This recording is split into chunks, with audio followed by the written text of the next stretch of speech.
C'est bon. Shavua Tov, Mazal Tov, la halacha est dédiée l'Elui Nishmat.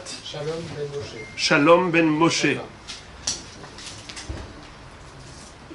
Vous savez que on n'a pas le droit, la nuit de Pessah, le Leil HaSeder, de prendre un agneau entier et de le rôtir dans le four.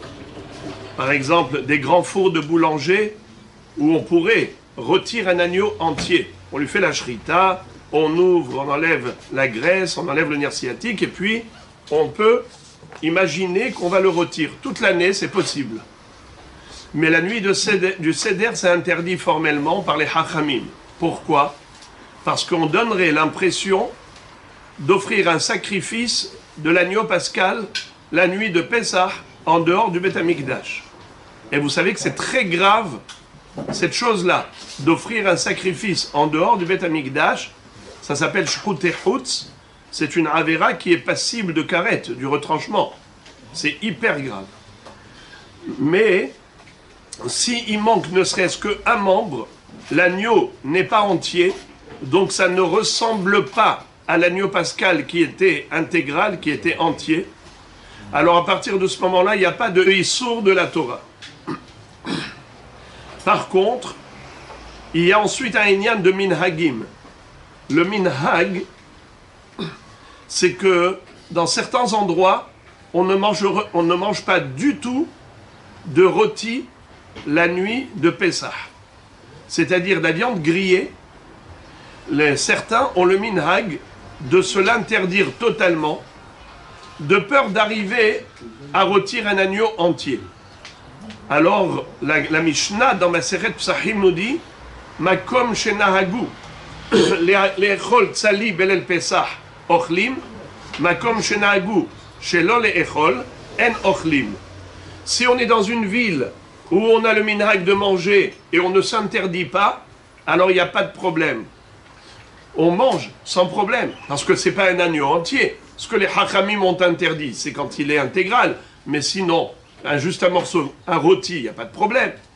Mais d'autres se sont mis des barrières et ils ont pris le minhag qu'on ne mange pas du tout de grillade la nuit du Seder. Ah, la nuit du Seder. On parle de la nuit du Seder. Ah, ouais. Uniquement. Alors maintenant, si on a pris, par exemple, le rôti, et après ça, après l'avoir grillé, on l'a mis dans un bouillon, et on l'a mis à bouillir. Dans ce cas-là, il n'y a plus aucun problème. Il n'y a aucun minhag de s'interdire cela. Étant donné que ça ne ressemble plus du tout au Korban Pessah. Car le Korban Pessah, il devait être uniquement rôti. C'était interdit qu'il soit bouilli à l'eau. Comme il est écrit dans le Pasuk, Al tochlu mimenu na ubashel mevushal bamaim ki im tseli esh al matzot umrorim yochluhu. Et de ce fait, s'il a été bouilli après avoir été rôti, il n'y a aucun problème. Par contre, le contraire, de le bouillir d'abord et de le rôtir ensuite, le Mishnah Berurah nous dit que c'est assourd. Parce que l'impression, c'est qu'il est rôti. Ou bien, par exemple, de prendre une marmite et de mettre dedans de la viande qui est revenue juste dans sa sauce, dans son bouillon à lui. C'est-à-dire on ne met pas du tout d'eau.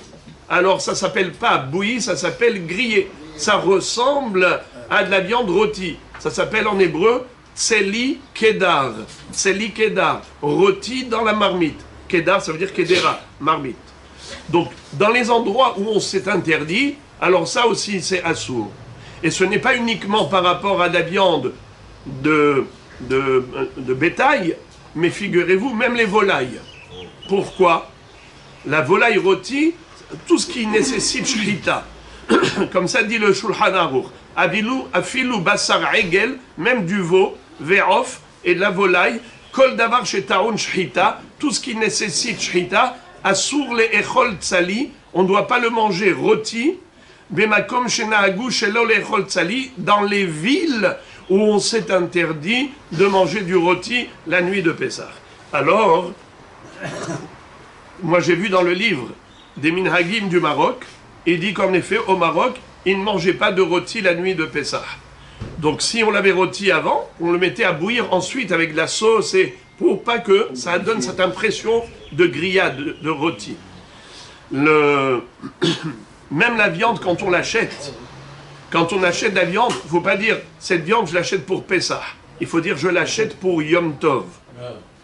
Pourquoi? Parce que quand tu dis pour Pessah, ça donne l'impression que tu veux l'offrir comme sacrifice à Pessah. Même ça, c'est assourd. Donc il faut faire très attention à ne pas donner l'impression qu'on est en train de faire des corbanotes avant le Beth Amikdash. Je terminerai avec une histoire. Il y avait le fils d'un Kohen Gadol qui s'appelait Shimon Hatzadik. Ils étaient deux enfants. Un, il s'appelait Honio, et l'autre s'appelait Pinhas. Pinhas était l'aîné. Honio était plus jeune que Pinhas, de 2 ans et demi. Mais Honio était plus hacham en Torah que Pinhas.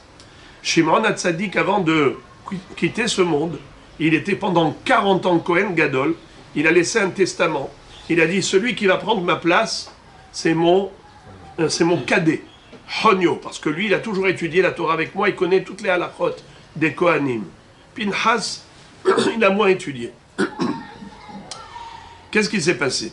Quand Shimon Hatzadik est niftar, alors Honio a dit, c'est vrai que moi je suis plus Tamid Chacham que Pinhas, mais lui c'est mon frère aîné, je suis gêné de prendre sa place. Qu'est-ce qu'il a fait? Il a dit, Pinhas, écoute, viens, tu vas étudier avec moi, je vais t'enseigner toutes les halachot des Kohanim. Et toi, tu seras le Kohen Gadol. C'était gentil de sa part. Et une fois qu'il a terminé, alors, ils ont organisé une très grande fête à Yerushalayim pour l'intronisation du nouveau Kohen Gadol, successeur de Shimon Hatzadik. Et qui est-ce? Pinhas. Et du coup, quand Honio a vu tous les préparatifs, il a vu toute la fête en grande pompe, il a vu que c'était de la folie, de partout on préparait des festivités, il y avait un orchestre gigantesque qui était invité pour aller là-bas sur le mont du Temple, et on a préparé une fête de folie. Alors du coup, son cœur a commencé à palpiter de jalousie.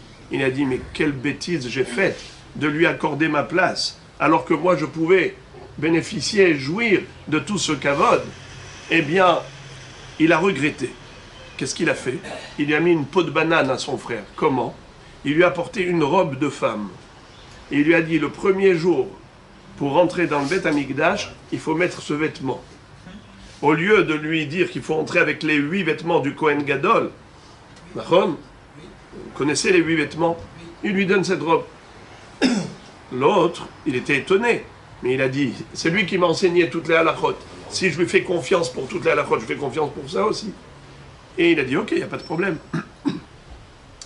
Et le jour de l'intronisation, c'était plein, bondé de monde. De partout d'Eretz Israël, on était venus pour ce grand jour. Ils étaient des millions.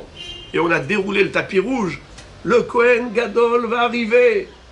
Et voilà que, qui arrive? Il voit de loin un homme habillé en femme. Ils n'ont rien compris. Ils s'approchent, ils ont vu que c'est lui. Ils ont dit, quoi? Comme ça, il profane. Alors lui, Honio, il était dans les coulisses là-bas. Il leur a dit, vous savez, mon frère Pinhas, il est devenu fou. Il a promis à sa kala que le jour de l'intronisation, il va mettre sa robe à elle pour lui faire du kavod. Il va inaugurer sa fonction avec la robe de sa kala. Et donc voilà, je vous dis, vous allez voir. Et quand il est arrivé, ils ont vu que c'est vrai. Ils ont voulu tout de suite le lapider. Comment tu profanes la Keuna Gdola le jour de l'inauguration? Il leur a dit, mais c'est pas moi, c'est lui. Honio qui m'a dit qu'il fallait que je mette cette robe. C'est lui qui m'a enseigné toutes les halachot. Alors ils ont compris que Honio a essayé de le faire glisser là-dedans pour qu'on le tue, et lui ensuite il va prendre sa place. Alors ils se sont mis à courir après Honio. Il a pris la fuite, il est parti en Égypte. Là-bas il a construit l'équivalent du Beth Amikdash. Et là-bas dans la Gemara il y a une mahloket. Est-ce que c'était les Shem à Avodah Zara ou les Shem à Kadosh Baruch Hu? Mais ils appelaient ce Beth Amikdash Beth Honio. Et celui qui sacrifiait là-bas, il était Hayav Mita. Parce qu'il sacrifiait en dehors du Beth Amikdash. Donc, de nos jours, comme malheureusement, ça fait près de 2 millénaires qu'on n'a pas encore le Beth Amikdash, on attend impatiemment. Alors pour nous, ça nous paraît complètement abstrait l'histoire du Beth Amikdash. Quand tu me parles du rôti d'agneau, les grillades, tu vas t'interdire parce que peut-être tu veux faire un korban. Ça nous paraît bizarre et étrange tout ça. C'est trop recherché. Mais quand on était proche du Beth Amikdash, on était encore sous l'influence du Beth Amikdash, eh bien on pouvait avoir des gens qui pouvaient être hantés d'un vent de folie, et ils disent, nous on veut absolument le Beth Amikdash, et ils vont se construire un Beth Amikdash à l'extérieur, et ils vont faire des korbanot. Alors pour justement exclure toute opinion de ce genre, on dit, nous on ne mange pas des grillades, des rôtis la nuit de Pessah. Et bien ça c'est une barrière, il n'y a plus de possibilité de faire des avérotes. Vous savez, même aujourd'hui malheureusement, il y a des gens qui veulent monter sur le mont du temple. Et il y en a même qui parlent de faire l'agneau pascal. Ça veut dire que, ne croyez pas que les hachamim, quand ils ont fait des xérotes, c'est exagéré. À nos yeux, ça paraît exagéré. Mais les hachamim, ils sont considérés Ene Ha'eda. Ils ont une vision que nous, on n'a pas. Eux, ils voient très très très loin.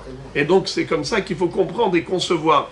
Toutes les barrières et institutions rabbiniques, elles ont un bien fondé parce que c'est la sauvegarde de la Torah et du patrimoine ancestral du Ham Israël. Alors, Be'ezrat Hashem, qu'on puisse mériter le vrai Beth Amikdash et offrir les sacrifices comme il se dit.